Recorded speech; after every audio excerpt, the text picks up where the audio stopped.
Hello, this is Duffy Jones, owner of Peachtree Hills Animal Hospital and partner in DVM Success.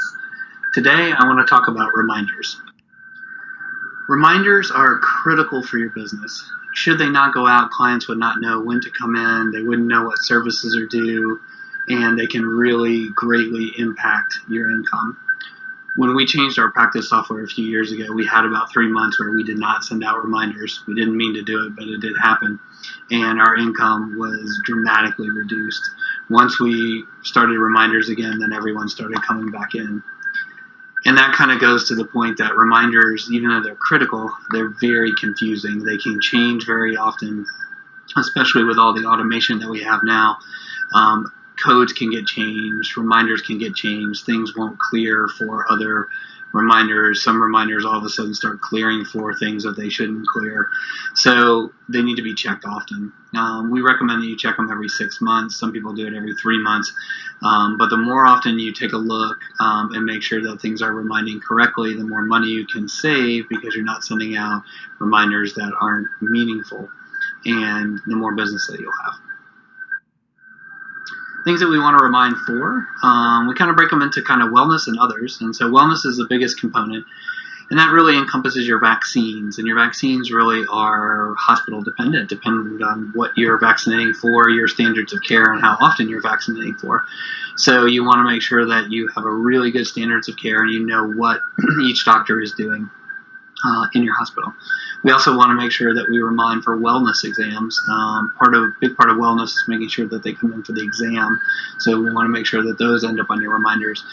And then we also remind for blood work, fecals, and heartworm tests, because that's part of what we consider wellness. A few other things that we will remind for, we'll remind for when it's time to spay and neuter, so they'll get a postcard or a contact from us during that time. We also remind for certain products, so heartworm prevention, when we know that they need to renew, we'll start sending them reminders. And then we do it also for rechecks. Rechecks, preferably, we'd like to go ahead and make that appointment so that we don't have to use a reminder, but there are some that are far enough out that we'll go ahead and set a reminder. How often is a very good question, and I think it really comes down to your location. Urban settings tend to need reminders that are more often. The overall thinking that in urban settings people feel that they're so busy, and unless you remind them more often, then they just don't come in. And so we've had to really change ours as the demographic around our hospital changed. Rural settings, they tend to be maybe a little more responsible, so you send them 1 or 2 reminders and they'll actually make the appointments and come in. Where urban setting, it seems like we have to continuously hit them with reminders to get them to come in.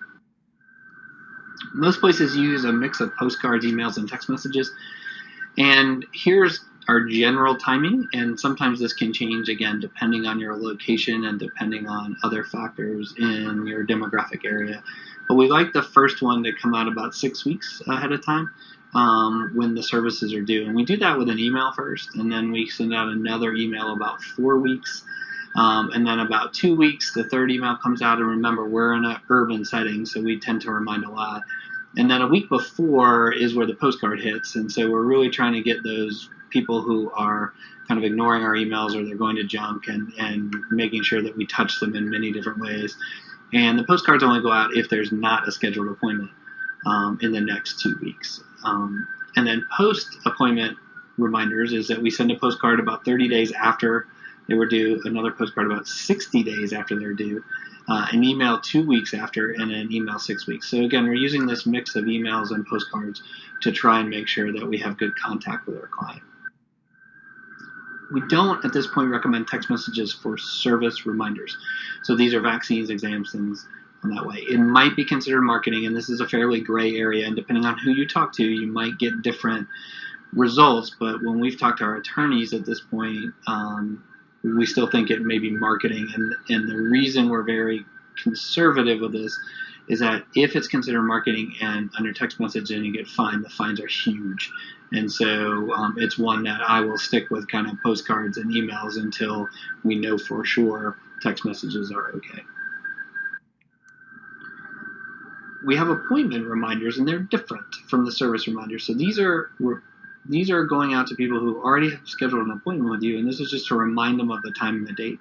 You can use text messages for that because it's not considered marketing because they already initiated the appointment with you. We use text messages a lot for this, and we found it very, very successful on people responding to text messages. Appointment reminders, again, kind of follow with urban and rural. Urbans tend to need to remind a lot more than rural areas. So our timing is we do about a 14-day before the appointment reminder, and it's an email and a text. They cannot confirm because what we found is that if they confirmed at that point, many times they forgot they had the appointment and still didn't show up. So all it is just reminding them that they have an appointment 14 days from now. We also remind them the day before, and they can confirm on that one. It's great when they actually confirm because then we can see it in our practice management software that they confirm. And then if they confirm, they will not get the same day text. But if they do not confirm, they will get a same day text. We found that a lot of our clients actually wanted same day text to make sure that they arrived at their appointments on time. I will tell you one thing we did learn is make sure when your text messages go out.